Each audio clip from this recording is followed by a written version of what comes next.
പലരും ചോദിക്കാറുണ്ട് വിൻഡോ അല്ലെ dose, steel Windows and dose എങ്ങനെയുണ്ട്, നല്ലതാണോ, അതെങ്ങനെയാ സാറേ നമുക്ക് ഉപയോഗിച്ചാൽ വല്ല കുഴപ്പമുണ്ടോ? ബഡ്ജറ്റ് ഫ്രണ്ട്ലി വീടായതുകൊണ്ട് നമ്മൾ ഇവിടെ യൂസ് ചെയ്തിരിക്കുന്ന pre fabricated Windows and dose ആണ് യൂസ് ചെയ്തിരിക്കുന്നത്. ഞാൻ പൊതുവെ പറയുന്നൊരു കാര്യം, ഒരു സാധനം നല്ലതാണോ അല്ലയോ എന്ന് നമ്മൾ വിലയിരുത്തണമെന്നുണ്ടെങ്കിൽ ഒന്ന് അതിൻ്റെ യൂസ്, അതിൻ്റെ ഒരു ഫിനിഷിങ്, അതിനേക്കാളും ഇല്ല അപ്പുറത്തേക്ക് ഇത് ലോങ് ലാസ്റ്റിംഗിൽ ഇത് എങ്ങനെ ആക്ട് ചെയ്യുന്നു എന്നുള്ളതൊക്കെയാണ്.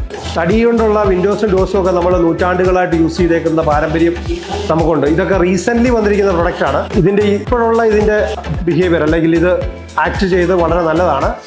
പക്ഷേ ഭാവിയിൽ വർഷങ്ങൾക്ക് ശേഷം എങ്ങനെയാണ് എന്ന് പറയണമെന്നുണ്ടെങ്കിൽ അത്രയും നാൾ ഉപയോഗിച്ച് പരിചയമുള്ള ആൾക്കാരിൽ നിന്ന് റിവ്യൂ എടുക്കേണ്ടി വരും. തടി കൊണ്ടുള്ള കൺസ്ട്രക്ഷൻ, കാർപ്പൻട്രി ആയിട്ടുള്ള കൺസ്ട്രക്ഷനെ വെച്ച് കമ്പയർ ചെയ്യുമ്പോൾ കോസ്റ്റ് എഫക്റ്റീവ് ആണെന്നുള്ള കാര്യത്തിൽ 100% ഇത് നല്ലതാണ്. പക്ഷേ കുറേ കാലങ്ങൾക്ക് ശേഷം ഇതെങ്ങനെ ആക്ട് ചെയ്യുന്നു എന്നറിയണമെന്നുണ്ടെങ്കിൽ ഒരു 10-15 കൊല്ലങ്ങൾക്ക് മുന്നേ ഈ പറയുന്ന മെത്തേഡ് യൂസ് ചെയ്തിട്ടുള്ള ഒരു റിസൾട്ട് കിട്ടിയാൽ എന്നാലും ഇപ്പോഴത്തെ ഒരു പ്രോഗ്രസ് കണ്ടിട്ട് ഇത് നല്ലത് തന്നെ എന്നുള്ളത് തന്നെയാണ് നമ്മുടെ ഒരു വിശ്വാസം.